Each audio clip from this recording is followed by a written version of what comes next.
Thank you, Mr. Speaker. It'll probably come as no surprise to anyone that I rise in support of this bill, but I do want to acknowledge the comments from my colleagues across the aisle and the concerns that they've expressed about process and protecting the integrity of our institution. I want them to know I share those same values as you do. I believe the Speaker shares those same values as you do. I've been here for 18 years. I love this place. I care about this place. I care about how we do our work. This morning, we had a press conference, and both the Speaker and I also expressed some frustrations about the process, because I think all of us were elected here to act, right? Act on behalf of our constituents. And far too often, our process and some of the actions that we allow as part of our process, like unlimited debate, because we want to respect everybody in this chamber in their voice, results in the kind of outcomes where we aren't allowed to act. And much of what's in this bill has been debated for years, has had numerous public hearings.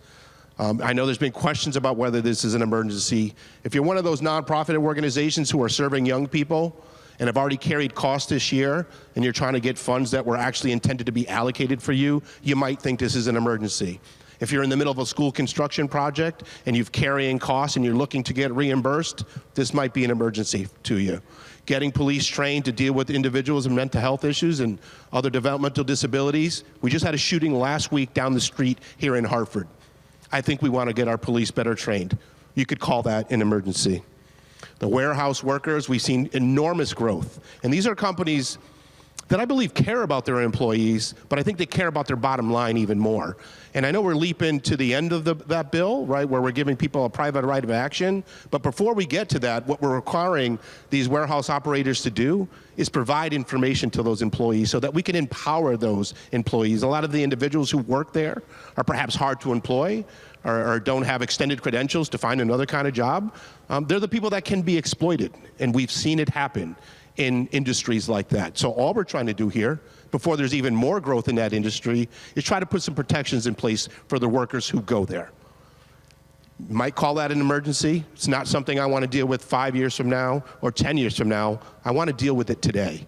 And everything that we're doing in here, whether it's education related, appropriations related, public safety related, those are things we should do. We should act on them.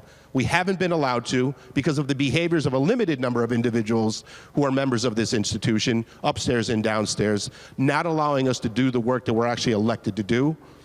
We have a responsibility to act. I don't believe that we should do our business this way all the time. I don't believe the Speaker does that. This is not the first time we've done an e-cert, probably will not be the last time we do an e-cert.